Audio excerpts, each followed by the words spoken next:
Welcome to the online platform of Coachify. And today we are going to discuss the newspaper dated 15th of January. So let's start with the very first news. So जो सबसे पहली news है that is Moizo sets deadline for India to withdraw troops. ठीक है, जो मोइजो हैं he is the president of Maldives और उन्होंने जो है वो बोला है इंडिया को कि आपके जो ट्रूप्स हैं मालदीव्स में आप उनको हटा लें और उसके लिए जो उन्होंने डेडलाइन दी है दैट इज़ बाय March 15। सो उनका कहना है कि जितने भी आपके इंडियन ट्रूप्स हैं मालदीव्स में वो 15 मार्च तक हट जाने चाहिए, यानी लगभग आपके 2 महीने का टाइम लिया है। सो अभी ऑलरेडी हमारा डिस्प्यूट चल रहा है मालदीव्स के साथ in the context of Lakshadweep. कुछ लक्षद्वीप की फ़ोटोज़ पोस्ट की थी इंडियन प्राइम मिनिस्टर ने और फिर इनके कुछ मिनिस्टर्स ने कुछ कह दिया था। So that's an ongoing story. However अभी जो आपके मालदीव्स की प्रेसिडेंट हैं मोइजू, वो पिछले साल ही इलेक्ट हुए हैं सितंबर में। एंड नॉर्मली ये कहा गया है कि he is more close to China as compare to India. So आपके जो भी प्रेसिडेंट हैं, प्राइम मिनिस्टर्स हैं, उनका जो एक इंक्लिनेशन होता है टुवर्ड्स अ नेशन, वही डिसाइड करेगा कि उस नेशन का इंक्लिनेशन कौन से अदर नेशंस की तरफ होगा। For example if it is Maldives, so in the head is towards China, so they are going to be in favour of China only. So भी हमने देखा भी होगा कि भाई जो ये प्रेसिडेंट मोइजो ये भी चाइना विजिट पर गए थे, वहाँ पर भी उन्होंने कहा है कि भाई चाइना से हमारे टूरिस्ट बहुत सारे होने चाहिए, इन्वेस्टमेंट होना चाहिए। और मतलब इंडिया के साथ इशू चल रहा था, उसी बीच में उन्होंने कहा है कि भाई लाइक चाइना के साथ हमारे अच्छे रिलेशंस हैं। सो ये उसी कॉन्टिन्यूएशन न्यूज़ है। एंड उससे पहले जो है if you look at this photo, जो इंडियन प्राइम मिनिस्टर और जो इनके प्रेसिडेंट हैं मिले थे ड्यूरिंग COP28 जो आपके दुबई में हुई थी पिछले साल end of the November and the beginning of the December में ये मीटिंग हुई थी। तब दोनों मिले थे and then they had like simple bilateral exchange. और उसमें इन्होंने ऐसा कुछ मेंशन नहीं किया था कि भाई आपने जो है इसको विड्रॉ करना है आर्मीज को या ट्रूप्स को। हमारी जो वो है मिनिस्ट्री ऑफ फॉरेन अफेयर्स, उसने भी कहा कि भाई ये तो उन्होंने नहीं बोला था, ठीक है। सो उन्होंने इसके केस में एक स्टेटमेंट रिलीज़ किया है। सो द स्टोरी इज़ कि इंडिया और मालदीव्स के रिलेशंस अभी रिस्ट्रेंड हैं and this story is going to continue. So आपको ये न्यूज़ बार बार मिलने वाली है एंड उसमें कुछ कुछ जो चेंजेस हैं वो होते जाएंगे। So this is going to be a news in the continuity. तो आपको इस न्यूज़ पर थोड़ा सा ध्यान रखना है। और इसी कॉन्टेक्स्ट में we have seen the location of Maldives also कि Maldives आपकी कहाँ located है। So here is Maldives, ये रहे, ठीक है। और जो कंट्रोवर्सी हुई थी that was for the Maldives and यहाँ पे आपके जो लक्षद्वीप है वो, कि हम जो है वो इस यहाँ के टूरिज़्म को प्रमोट कर रहे हैं, लक्षद्वीप की टूरिज़्म को। और इसी के कॉन्टेक्स्ट में एक आपका ऑप्टिकल फाइबर नेटवर्क स्टैब्लिश कर रहे थे यहाँ पे। Optical fibre network in Lakshadweep for better internet connectivity and 5G services, ठीक है। सो ये सारे जो न्यूज़ हैं ये आपके इंटरकनेक्टेड हैं। Okay, next is Uttarakhand likely to be the first state to implement UCC, ठीक है। तो यहाँ पे UCC का मतलब है यूनिफॉर्म सिविल कोड।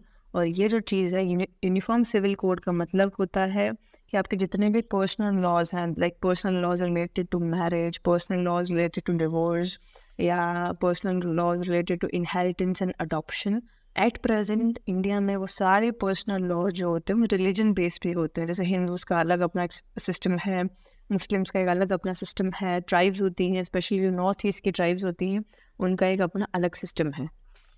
यानी हर कम्युनिटी के लिए मोर और लेस आपके जो लॉज हैं वो based on the traditions and culture वो रेगुलेट किए जाते हैं। सो यहाँ पे जो UCC है दैट इज़ यूनिफॉर्म। तो यहाँ पे कोशिश ये हो रही है कि आप यूनिफॉर्मिटी लेकर के आओ आपके पर्सनल लॉज में। सो अभी जो आपकी डिफेंस मिनिस्टर हैं वो उन्होंने बोला है कि भाई Uttarakhand is probably going to be the first state. तो Uttarakhand is planning to initiate UCC। So यहाँ पे जो यूनिफॉर्म सिविल कोड है ये आपके कॉन्स्टिट्यूशन का भी पार्ट है। अंडर योर डायरेक्टिव प्रिंसिपल्स जो दिए हुए हैं आपके कॉन्स्टिट्यूशन में, उसमें आपका जो आर्टिकल 44 है दैट टॉक्स अबाउट कि भाई ये स्टेट की रिस्पॉन्सिबिलिटी है and state should try to implement UCC। हालांकि आपके जो DPSP होते हैं इन्फोर्सेबल नहीं होते, मतलब यू आर नॉट बाउंड कि कल को आपने अगर DPSP नहीं लगाए हैं then you can not question the government. ये नीड बेस पे होते हैं that with the development of the nation you will implement the DPSPs। So the context of the news is कि भाई ये कह रहे हैं कि आपके हो सकता है Uttarakhand can become the first state to implement UCC. However अभी एट प्रेजेंट जो आपका एक स्टेट है गोवा, उसमें यूसीसी ऑलरेडी इम्प्लीमेंटेड है सिंस द बिगिनिंग। जब से गोवा जो है वो इंडिया का पार्ट बना है तब से आपके वहाँ यूसीसी लग ही रहा है। बाकी किसी स्टेट में आपकी यूसीसी नहीं लगा हुआ। Apart from Goa there are chances कि आपका जो उत्तराखंड रहेगा that is going to be the first state to implement UCC. So UCC बहुत बड़ा एक continuous issue है, पिछले 4-5 महीने से चल ही रहा था ये। Since last May and June it was in the continuity, अभी थोड़ा सा रुक गया है। So यहाँ पे आपके काम क्या हो जाते हैं, बेसिक्स ऑफ UCC। ये आपकी लीगल का पार्ट भी बनेगा क्योंकि लीगल के सिलेबस में आपके मेंशन किया हुआ है कॉन्स्टिट्यूशन, वहाँ पे आएगा। और जितनी बार ये करंट अफेयर्स में आएगा, जितनी बार ये न्यूज़पेपर में आएगा, उतनी बार as a part of current affairs ये आपके लिए इम्पॉर्टेंट होने वाला है। ठीक है, इसके बाद नेक्स्ट न्यूज़ है ये मकरविलक्कू फेस्टिवल है सबरीमाला टेम्पल का, which is located in the Kerala. So इसके ऊपर तो डिस्कशन हो ही गया था और बेसिक्स ऑफ सबरीमाला भी आपको बता दिया था कि भाई सबरीमाला भी न्यूज़ में था because of the entry of the women into the temple. और जो आपके लिबर्टी रिलेटेड राइट्स होते हैं और जो रिलीजन रिलेटेड राइट्स होते हैं उनका एक डिबेट था। ठीक है, after that last of Mizoram's Bru refugees to settle down in Tripura। ठीक है, सो ये भी एक बहुत बड़ा इशू हुआ था पिछले साल। आपके जो रिफ्यूजीज़ हैं which belong to a particular community, Bru community से बिलोंग करते हैं and they came from Mizoram, they ran away from the Mizoram, that is why they are called as refugees. क्योंकि मिज़ोरम का कहना है कि भाई आप हमारे स्टेट से बिलोंग नहीं करते हो, आप जिस स्टेट से बिलोंग करते हो you are suppose to go back there only. So इस कारण से दे आर रेफ्यूजीज़ और इनके जो सेटलमेंट का प्लान था it was suppose to be settle in Tripura. तो जो लास्ट इनका बैच है अभी जिसको इन्होंने अभी त्रिपुरा में सेटल करना है वो अभी चल रहा है and they will settle in Tripura. So the tribe कौन से स्टेट से बिलोंग करती है और ये जो ट्राइब है इसको आपने कौन से स्टेट में सेटल किया है, it was the 12th settlement. So news थोड़ी सी पुरानी है बट पिछले साल इसके ऊपर पूरा डिस्प्यूट हुआ था। Now this has been settled. उसके बाद Navi Mumbai international airport to open in 2025। So इसके ऊपर काम हो रहा है। नवी मुंबई जो है वो अभी रिसेंटली न्यूज़ में था बिकॉज ऑफ अटल सेतु। जो अभी अटल सेतु बनाया गया है अराउंड 21.5 किलोमीटर्स का, that connects Mumbai to Navi Mumbai. ठीक है, और उसका जो टाइम ड्यूरेशन है वो आपके 20 मिनट में आप मुंबई से नवी मुंबई पहुंच सकते हैं। First thing. Second thing is when it comes to an airport, अभी रिसेंटली अयोध्या में एक नया एयरपोर्ट जो है वो इनॉग्रेट हुआ था लास्ट ऑफ द दिसंबर 2023। और जो एयरपोर्ट इनॉग्रेट हुआ था उसका अपने नाम ध्यान रखना है, दैट्स इट। ठीक है, तो इस न्यूज़ के कॉन्टेक्स्ट में जो आसपास की न्यूज़ होती है जैसे कि अभी इन्होंने कहा कि इंटरनेशनल एयरपोर्ट बनना है, तो आपका फोकस होना चाहिए कि हाँ अभी रिसेंटली कौन सा एयरपोर्ट अभी स्टार्ट हुआ है। और नवी मुंबई अगर न्यूज़ में है तो आपको इतना ध्यान रखना है कि भाई हाँ रिसेंटली भी नवी मुंबई न्यूज़ में था तो उस वक्त उसका क्या कॉन्टेक्स्ट था। इसके बाद है Urdu poet Munawwar Rana passes away at 71।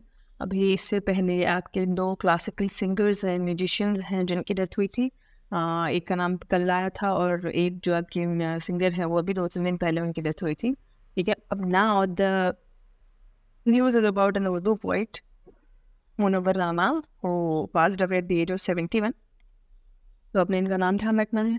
And if you go to the static part, so in the writings of Munawwar Rana you should know, that's it. ये थोड़ा सा स्टैटिक में चला जाएगा, करंट अफेयर्स में बस अभी इनका कॉन्टेक्स्ट आ गया है कि हाँ जी मुनव्वर राना जो आपकी उर्दू पोइट हैं वो आपकी नहीं रही। ठीक है, उसके बाद जो नेक्स्ट न्यूज़ है that is 2023 recorded many of the hottest days on the land and sea. So ये कहा जा रहा है कि आपका जो 2023 है that was the warmest year. Okay देखें, 2023 was the hottest on record and likely year and likely the warmest in the 1 lakh years। पिछले 1 लाख सालों में जो आपका 2023 है that has been the hottest year. ठीक है, दैट मीन्स आपकी जो ग्लोबल वार्मिंग है that is increasing, green house gases का एमिशन है दैट इज़ इम्पैक्टिंग। और सबसे इम्पॉर्टेंट है पिछले साल जो आपका ग्लोबल एवरेज टेम्परेचर रहा है दैट वाज 4.98 डिग्री सेंटीग्रेड, जो कि आपका जो टारगेट था कि 1.5 डिग्री सेंटीग्रेड आपका टेम्परेचर राइज नहीं होना चाहिए। We are very near to it. आपकी जो COP 15 हुई थी, तो इस ईयर पे 21 हुई थी आई थिंक, जो 2015 में हुई थी, उसमें हमने कहा था कि भाई आपके जो अर्थ है उसका टेम्परेचर हम कोशिश करेंगे कि 2 डिग्री से नीचे रहे, प्लस और भी ज़्यादा कोशिश करेंगे 1.5 डिग्री से ऊपर तो उससे भी नीचे रहे। लेकिन इसी साल आपका जो टेम्परेचर है दैट इज़ आपके 14.98 डिग्री आ गया है, और ये आपका हायर है, यू आर वेरी क्लोज। और प्लेनेट जो है that was 1.48 degree Celsius warmer than the previous year. ये देखें, आपका जो प्री इंडस्ट्रियल लेवल है 1415, जब आपका इंडस्ट्रियल लेवल स्टार्ट हुआ था 1850 के आसपास, तो उस वक्त जो आपका एवरेज टेम्परेचर था, हम कोशिश करते हैं कि उससे 1.5 डिग्री सेंटीग्रेड ना बढ़े, बट ये आपका एक्चुअल में बढ़ गया है। सो ग्लोबली आपका पिछले साल जो एवरेज टेम्परेचर था that was this 14.98 degree centigrade, और ये आपका जो 2016 का जो एनुअल टेम्परेचर था उससे इतना ज़्यादा था, 0.17 डिग्री सेंटीग्रेड। और इसके साथ आपका जो प्लेनेट है it was 1.48 degree Celsius warmer as compare to your pre industrial era कह सकते हो या लेवल कह सकते हो। यानी आपका नॉर्मल पिछले साल का एवरेज टेम्परेचर था 14.98 डिग्री सेंटीग्रेड, और ये आपका जो हाईएस्ट एनुअल टेम्परेचर था वो 2016 में था, उससे भी ये आगे चला गया। इसीलिए आप इसको बोल रहे हो कि भाई 1 लाख साल में सबसे ज़्यादा जो हॉटेस्ट ईयर है वो 2023 था। और अगर आप इसको प्री इंडस्ट्रियल एरा से कंपेयर करोगे तो उससे तो आपका जो टेम्परेचर है वो 1.5 डिग्री ऑलमोस्ट राइज कर गया है, जो कि आपने कभी एक टारगेट लिया था कि भाई राइज नहीं होना चाहिए। So on the environmental front ये आपके लिए अलार्मिंग सिचुएशन बन रहा है, ठीक है। उसके बाद आपका the Israel the number of days since the Israel Hamas war began, 7 अक्टूबर को स्टार्ट हुआ था, और अभी आपके जो है वो इसको 100 ईयर्स हो चुके हैं, ठीक है। तो बस थोड़ा डेज याद रखने हैं आपने, कितना टाइम हो गया इसको। Now the next news is Indonesia's Mount Marapi erupts, more than 150 people evacuated. Okay, पहले भी एक वो आया है आपके कि एक वॉल्केनो इरप्शन इससे पहले भी हो चुका है। सो आपने वो वाला जो माउंटेन था उसका भी नाम अपने आप रखना है, प्लस अभी रिसेंटली एक और नया माउंटेन है जिसमें आपकी इरप्शन हुआ है, और ये जो माउंटेन है this mountain is located on, एक सेकेंड, ये देखो इसमें क्लियरली लिखा हुआ है that this mountain is located on the island of Sumatra, ठीक है। Mount Marapi on the Indonesian island of Sumatra. तो ये जो इंडोनेशिया का आइलैंड था इसके ऊपर आपकी एक माउंटेन है, वहाँ से आपके वोल्केनो इरप्शन हुआ है। एक सिंपल सा क्वेश्चन बनता है जैसे कि ये माउंट मारापी है, ये कहाँ पे लोकेटेड है, या जो ये इंडोनेशिया में कहाँ पे लोकेटेड है, या इंडोनेशिया कौन सा आइलैंड पे लोकेटेड है। सो बेसिक क्वेश्चन आपके इसमें बनते हैं, ठीक है। अगेन इसराइल स्ट्राइक साउथ, ये सेम आपकी न्यूज़ रिपीट हो गई कि भाई इसको 100 डेज हो गए हैं, and the war started on 7 October. Okay, उसके बाद है Taiwan tells China to face reality after election results. कल डिस्कस हुआ था कि चाइना को तो लगता है कि भाई ताइवान जो है वो हमारा हिस्सा है, ताइवान को लगता है कि नहीं हम एक अलग नेशन है, और यूएस ने तो कुछ स्टेटमेंट रिलीज़ कर दिया है कि भाई हम तो ये मानते हैं कि ताइवान जो है वो उसका चाइना का ही पार्ट है, we do not consider it as a different entity. अब ताइवान में इलेक्शंस हुए थे and they are pro democracy, तो अभी जो इलेक्शंस में जो भाई साहब जीते हैं he is mister lie, and एक सेकेंड, उनकी एक पॉलिटिकल पार्टी है, का नाम भी इन्होंने दिया है democratic progressive party, so he won. सो आपके जो मिस्टर लाई हैं वो जीत गए हैं, हावेवर अभी उनको थोड़े से इश्यूज फेस करने पड़ेंगे। सो ये न्यूज़ जो है वो उसी के कॉन्टेक्स्ट में है, ठीक है। उसके बाद Frederick ascends the throne in Denmark as Queen Margaret abdicates after 52 years. सो जो क्वीन मैडम है मार्गरेट, उन्होंने लगभग 52 ईयर्स रूल किया है डेनमार्क में एज अ क्वीन। अब जो है उन्होंने अपनी गद्दी छोड़ दी है, and she signed a declaration of abdication, उन्होंने अपनी मर्जी से जो है वो गद्दी छोड़ दी है। और उनके बाद आपके जो सन है he became the head of the Denmark, that is your king Frederick, ठीक है। सो जिन्होंने गद्दी छोड़ी है मैडम का नाम, और नाउ जो अभी नए आपके किंग बने हैं डेनमार्क के, किंग फ्रेडरिक, वो अपने नाम ध्यान रखना है, ठीक है।